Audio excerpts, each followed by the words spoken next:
The Last of Us Episode 1 has officially aired on Binge, and it was perfect. So the first half of this video will be a spoiler-free review, and then the second half will be a spoiler-filled discussion. If you haven't seen the episode yet, feel free to just watch the first half of this video, and if you have, feel free to check out the entire thing. What an absolutely exciting and intense episode that was. It was so well directed, acted, and written. And the respect for the source material with complete scene-by-scene reenactments from the game that just seamlessly blended into brand new material from the show was just perfect. I loved the expanded world building and character arcs here. I love Pedro Pascal's version of Joel. He's doing an incredible version of Troy Baker's version of Joel, but he's also bringing his own version and flair and just charm to the character. Bella Ramsey's Ellie is also incredible. I feel like her sassiness is dialed up a little more in the show compared to the game.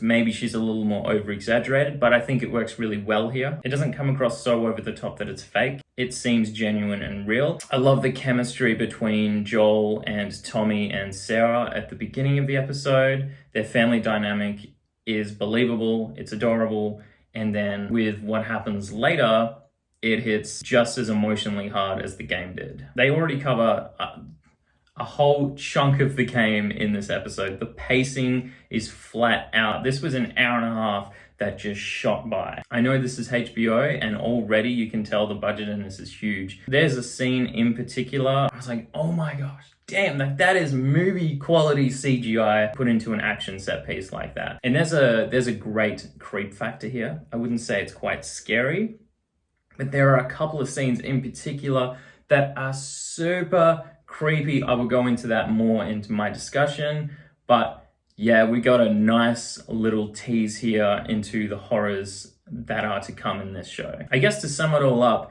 this is how you bring a video game to screen, either as a movie or a TV show. This is exactly how you do it. If we get this quality for the rest of the show, we are in for one hell of a perfected ride. This was just incredible. So entertaining, so intense, and so emotional. I cannot wait for the next episode. Spoilers ahead. Again, final warning, if you haven't seen the show, don't watch this part of the video. I am literally spoiling the entire episode. I can't believe how much this first episode covered. It literally covered the infection getting out, Sarah's death, and Joel, Ellie, and Tess all getting out of their Boston HQ. Just like, they covered all of that in just one episode. That is a chunk of the game right there. And they added so much more world building and character arcs to this already. Speaking of world building, I absolutely love the opening scene to this with the scientist explaining how the infection works and just basically what it does to its host. And it explains exactly what the people who are infected are going through. And they're not zombies, they're just these lunatics. Dare I say it, that was probably a better introduction to how the infection works than the game did it. The infected are so intense here. There is one infected person that just chases after Joel when he's carrying Sarah, and the way that they moved is just crazy. These are like the World War Z zombies almost. Like these guys, I mean, yeah, it's just like the game, but like just one infected person is so intense, let alone later on in the show when they're gonna have to be running away from a group of infected. That's just gonna be crazy. Like, oh my gosh. Like, I mean, top quality acting to the extras that are playing the infected people. Like, just so creepy. And speaking of creepy, oh my gosh, there's this scene where Sarah is just chilling in the kitchen and this old lady behind her is getting infected with the infection.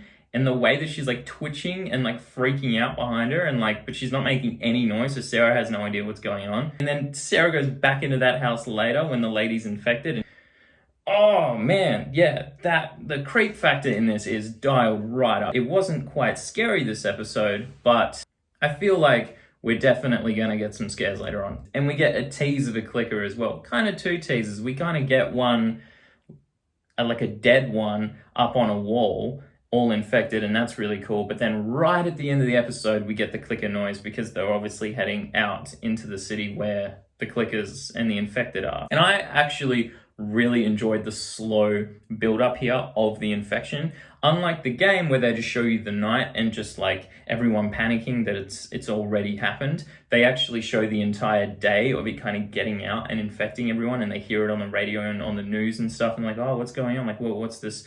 Like, what's this problem that's happening right now? And the police are just going by all the time. And then that night when it all goes through the town and starts hitting everyone.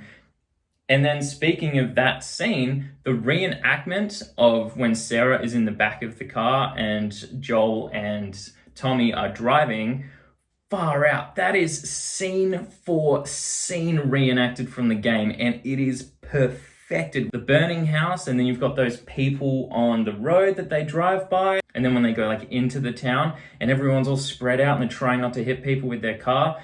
And then I was literally just sitting there like, oh, this is scene for scene, this is crazy. And I literally said to my fiance, I was like, all right, the bus is going to come take him out now. And then they flipped it like at the last second. Instead of a bus, this plane just smashes down in front of them and a bit of debris just takes out the car. I was like, man, that was so epic. That was the scene that I was talking about earlier in my review, saying that the budget is huge, being able to pull off a plane crash like that, looking so realistic. Speaking of reenactments, there are absolutely a handful in this episode, but the two that really stood out to me was the one I just mentioned of Sarah in the back of the car. But there's another scene with Ellie and Joel, and they're just kind of chilling in a room together, and he's just like relaxing, and she's just like throwing questions at him, and they pull so much dialogue from the cutscene in the game into the scene, but they have so much of their own dialogue as well, and it's so seamless the way that they just switch between new dialogue and original dialogue, and it was just perfected. I was like, oh man, this is so good. Like hearing those lines that you know from the game but coming from these actors, like doing their own versions of these characters,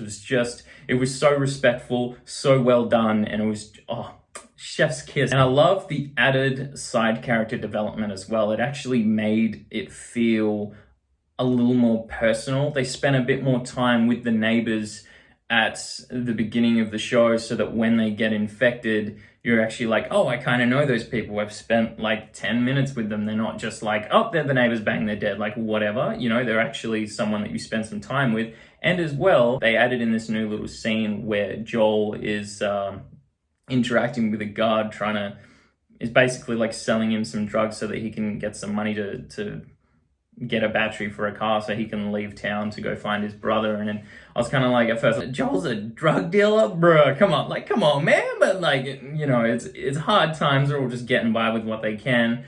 But because they added that little scene in, he is the guard that finds them later, who tags them all, and it reveals to Joel and Tess that Ellie is infected. As where in the game, it's just some random guards you run into, you kill them, it's whatever. But like, this is personal. Like, Joel knows this guy. And then as well, when the guy holds a gun to them, Joel has like PTSD flashbacks to when he was holding Sarah and a guard held a gun to him and killed Sarah. So he attacks this guard and just beats the absolute crap out of him. I'm not sure if the guard's dead, but he looked pretty wrecked. And Joel's fist was like just covered in blood at the end of that. So yeah, that just made that whole scene so much more personal. Robert's death was a surprise to me though. There's quite a segment at the beginning of the game where it kind of teaches you stealth and it teaches you shooting and all that, where you got to take out all of Robert's men and like chase him through these hallways, and then you interrogate and kill him yourself.